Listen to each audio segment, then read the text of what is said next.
Namacharya Śrīla Haridas Thakur ki jai. Prem Shikaho Shri Krishna Chaitanya Prabhu Nityananda Shri Advaita Gadadhar Shri Vasari Gaur Bhaktivinoda ki jai. Shri Shri Radha Krishna Gopa Gopinath Shri Mukund Radha Kund Giri Govardhan ki jai. Shri Vrindavan Dham ki jai. Shri Mayapur Navadvip Dham ki jai. Shri Jagannath Puri Dham ki jai. Jagannath Swami Baladev Subhadra ki jai. Gaur Premanande. All glories to the assembled devotees. All glories to the assembled devotees. All glories to the assembled devotees. All glories to Sri Sri Guru Gauranga. All glories to Śrīla Prabhupada. Harinam Sankirtan ki jai.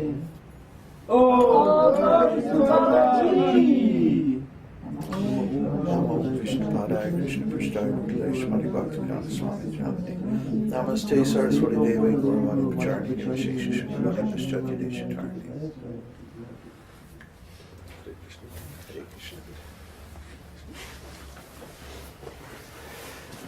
So, this is my last evening darshan in Chile. I guess tomorrow you guys will do evening darshan. Somehow or other. It's my favorite spiritual method. Somehow or other. Oh, but Krishna's crazy. Jeez. Any of this motion just immediately puts my arm in a sling. So, I wonder how many people we got signed in today? Today we've got a total of 15. Oh, good. I wonder if anybody has any questions from last night. We had so few questions last night. And we were talking about like really far out stuff, you know? How is it possible that we didn't have any questions? Does anybody have any questions about anything? Why is Krishna blue? What's that funny paint on your face? Why do you wear white? Come on, Hare Krishna. Can I get rasa by Zen meditation? Oops.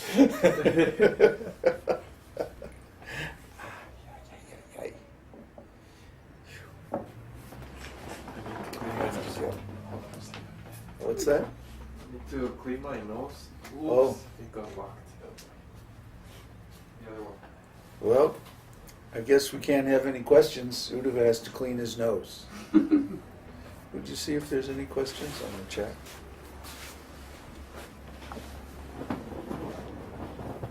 Not yet. No questions. I can't believe this. It's like nobody's thinking. Nobody is thinking about this nectar of devotion, this.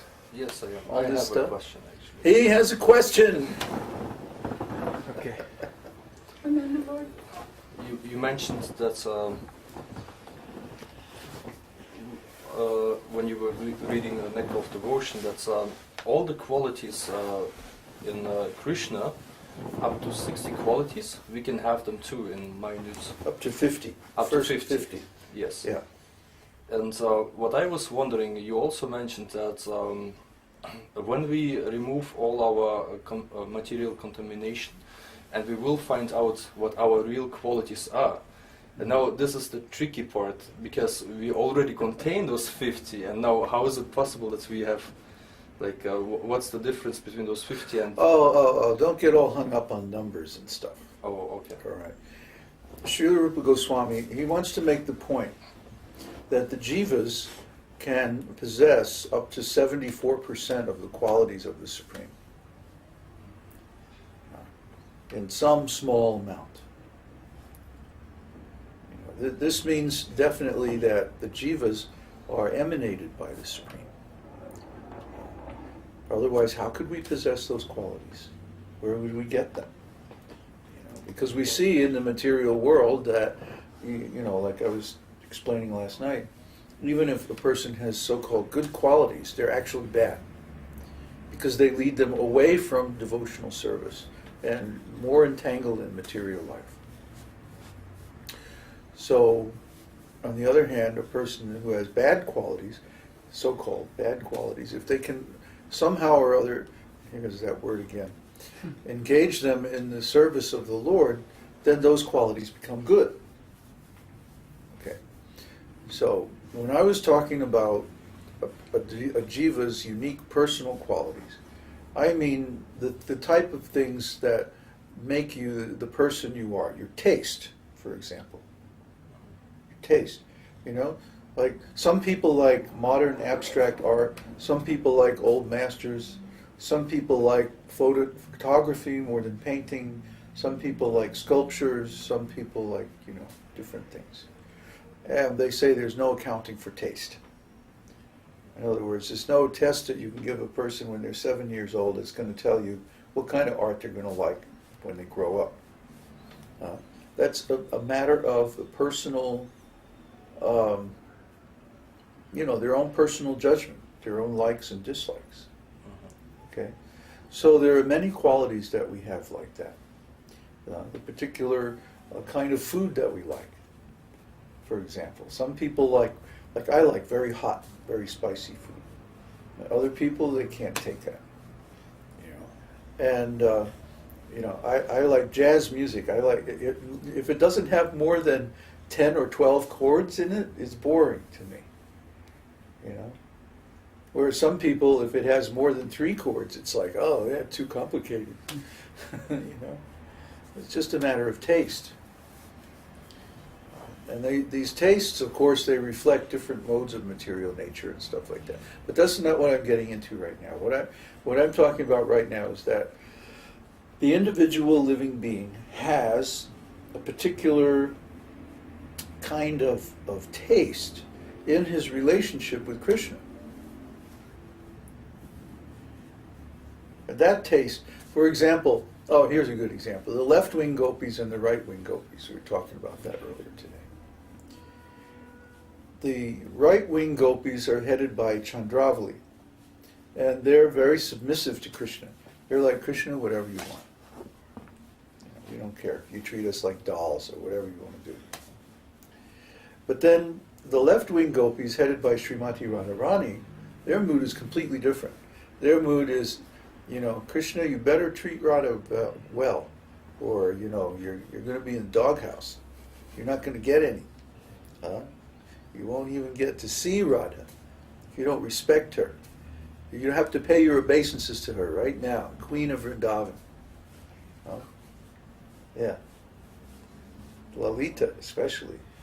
Lalita and Vishaka, boy, they're like the enforcers, So their mood, the left-wing gopis, they're both in conjugal love mood. They both enjoy very intimate pastimes of conjugal love with Kṛṣṇa. But the mood of the two wings are completely different. And we read in some of the plays by Rupa Gosvāmī and Sanatana Goswami that these loving pastimes, they encompass every imaginable taste of conjugal love. See, sometimes Kṛṣṇa is the dominant partner. Sometimes the gopis are the dominant partners. Sometimes it gets really kinky. So, whatever there is, whatever taste there is that can be enjoyed in conjugal love, Kṛṣṇa has invented that and is the root of that and is the origin of that taste. Okay, and Kṛṣṇa's pastimes with the gopis display all of those qualities. And some are more prominent than others, of course. Like the pastimes with the queens in Dwarka. They're very much the template for what our relationships are expected to be like. We're supposed to be faithful, be married, have mutual respect and all like this, and have some reserve, some little bit of distance between the husband and the wife. And so Kṛṣṇa, he gives all of those, he gives the example of all of those kinds of behavior. But in his pastimes with the gopis are much wilder. much freer. There's much more different variety of relationships expressed in those pastimes and so on. So, similarly, I mean, who is Krishna going to enjoy all those different tastes with? He has to have devotees who enjoy all those different tastes so that he can enjoy them. See? And like we pointed out yesterday, the spiritual world and the material world are like mirror images of one another. Things that are considered very low and very,